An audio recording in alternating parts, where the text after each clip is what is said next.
What up, Andy with Level 1 and another review for you today. And first of all, like and subscribe. Too many of you are watching our videos and not subscribing, and you know what? We are hunting you down. So today we're looking at the OnePlus 12R. This phone is gorgeous, all right? One of my favorite phones by far. I've been using this as my daily driver for a little over a month, I want to say, and I've been loving it. But this is my main phone now. Why? Because I love it. It's thin, it's sleek, it's beautiful, the colors are amazing, and it's so flashy and gorgeous. Every time I pull this bad boy out of my pocket, people ask me, yo, what kind of phone is that? What is that? Like, that's a nice phone. Because this is America and everyone is using an iPhone. And they're excited about features that Android had 3 years ago. Let's be for real. But this phone right here, this is the 256 gigabyte version. It has 16 gigs of RAM, and they do have another version with 128 gigabytes of memory and 8 gigs of RAM. And that version is 500. This version is 600, only $100 more. You get more storage and you get more RAM, and it is worth every penny. So the OnePlus 12R is traditionally, it was sold in Southeast Asia. It's super popular in India. That was like the primary market. This is the first R series phone that they are selling now in the United States.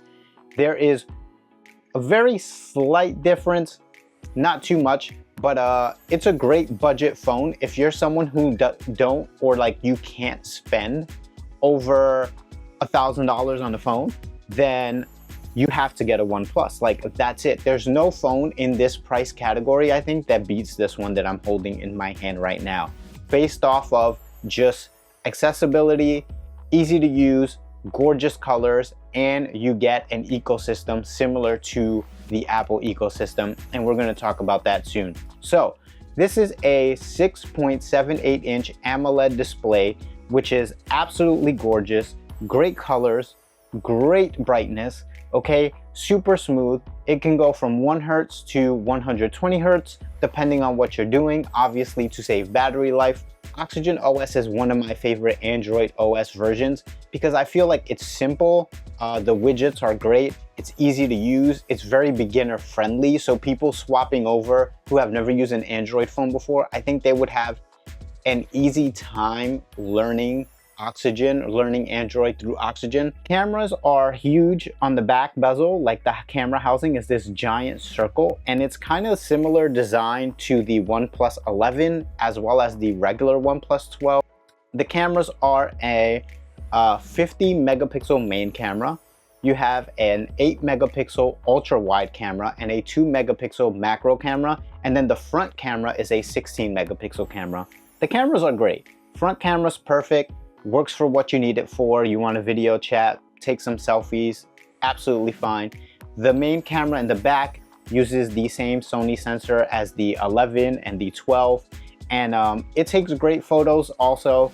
Outside, brightly lit photos, phenomenal, absolutely phenomenal. I will say that the ultra wide camera in low light doesn't look as good as it does when you're like outside in the bright, you know, sunlit areas. There are some phones with better low light cameras, and then the 2 megapixel macro camera is kind of useless. Yeah, a lot of phones do this though. They add like a third camera on there just to say that they have 3 cameras. This takes beautiful photos and videos, by the way. I took this thing, I've been using it for a month. I took it to PAX East, and if you are following our TikTok channel, why are you not following? Why are you not following us? Follow us on TikTok. So if you follow us on TikTok, you'll see that I took a bunch of videos and a bunch of photos from the convention floor and all over Boston while we were there for the convention. And I did most of it using this camera right here. The battery is the biggest battery in a OnePlus phone so far. This is a 5,500 milliamp battery with great battery life. And most importantly, it has OnePlus's like proprietary supercharging, which they call SuperVOOC now, VOOC. This thing charges super fast. No wireless charging. That's one of the things they probably trimmed off to keep it at that $600 price point. And it's a worthwhile trade because the charger is an 80-watt charger here in the United States. The international version though is a 100-watt charger. I'm pretty sure there's some restrictions as to why they couldn't do 100 here in the US as well, but it doesn't even matter. 0 to 100% in about 26 minutes. This was the perfect phone for everything. It also worked very well with my external microphone, the lav mics, the wireless lav mics. So the design, absolutely beautiful. It comes in 2 different colors, and this is the cool blue, and they have the iron gray. This thing is a fingerprint magnet, not gonna lie. And you get dust in there underneath the camera housing and stuff like that you have to clean up. It gets very fingerprinty. The iron gray is darker, so you don't notice the fingerprints as much, but this one's just cooler. This is just a nicer color, right? The glass back is gorgeous. I have dropped this phone a little bit. Why? Because it's a bit slippery. So one thing about this phone is like the glass, and like, cause it's a tall phone, right? The 6.78 inches. Honestly, some would say too big. You know what I'm saying? Like massive even.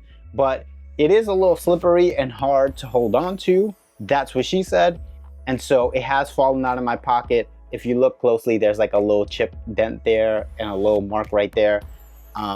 Honestly, not that noticeable though on the bottom. And because this thing is a curved display, it is a little sensitive on the sides, but you can go into the settings and fix that, lower the sensitivity so you get rid of the accidental touches. And they do have a flat bottom. That's one thing I noticed about this. Like, it's curved all around, but the top here is flat, and then the bottom here is flat. It feels nice in the hand, and it's super, super light despite having a big battery that can last all day long. Pause. All right, so it's thin, it's light, little bit of slippery. The phone has an IR blaster for universal remotes. I mean, none of us are really going to use this. I suspect that's something that they put in probably maybe for their Southeast Asia market. They did move the alert slider to the left side, and the lock button and the volume buttons are on the right side. And they said they did that for the antenna, because when you're holding it in landscape mode for gaming, your hand will block the antenna. So they moved it over to the other side.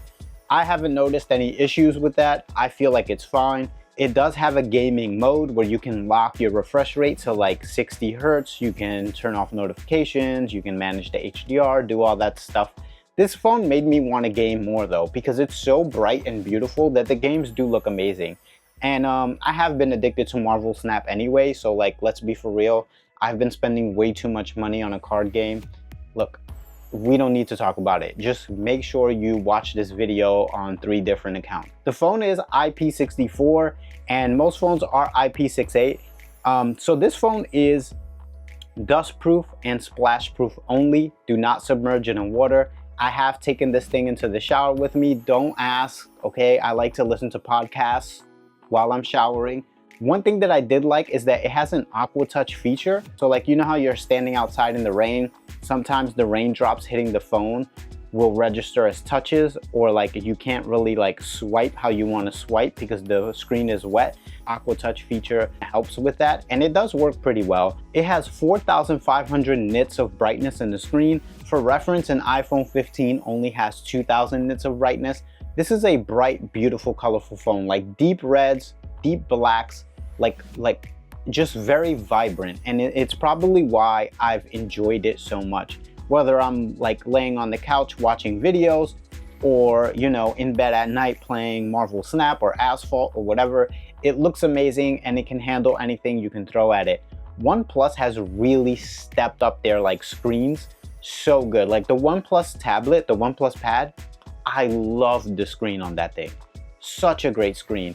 And it translates over to the phones as well. This 12R is a budget phone, 600 bucks, and it's a phenomenal screen, a phenomenal experience for $600. You really can't beat it. They're promising 3 years of updates and 4 years of security updates.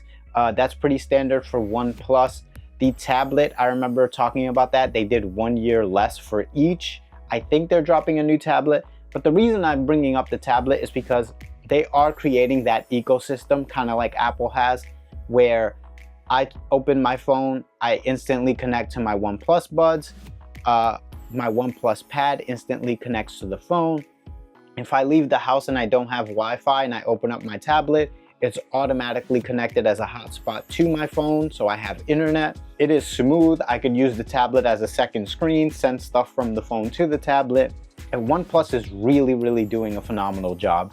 And they're beating other people with the price point. They did improve the shutter speed with some software updates. It doesn't have AI tools like the Pixel does. There's no Hasselblad fine-tuning in this phone. Again, obviously there are some cutbacks with the lower price point. This phone also has a Trinity engine, which it basically, the CPU, the RAM, ROM all work together to keep the phone optimized by prioritizing your memory, throttling your heat, basically to preserve battery life on the phone. And it also has a high performance mode, which can lock your game at 60 Hertz if you want, 30 Hertz, whatever you want. It will make your game, like your phone does run a little bit hotter when you're locking it at those high refresh rates. 8 hours of screen on time, 80-watt fast charger, 100 internationally. I read an article that apparently they're going to stop selling the OnePlus phones in India, which is kind of sad because these are phenomenal phones. I'm glad that they brought them to the US because there are so many people who don't want to spend, you know, $1,000 on the phone, and you can spend $600 and get like the premium phone experience. So shout out to OnePlus for another banger, another phenomenal phone. I'm probably going to keep using this phone, honestly. This is probably going to keep being my daily driver. I'm excited to keep seeing what OnePlus does because they have just consistently been getting better and better. And I do love this phone as a budget phone. I think it's a great option for people out there. So let me know what you think. And of course, let me know what you think about this color. Tell me it isn't fire. Tell me it isn't. And make sure you like, subscribe, and check out our other videos and follow us on our socials. Thank you. Peace.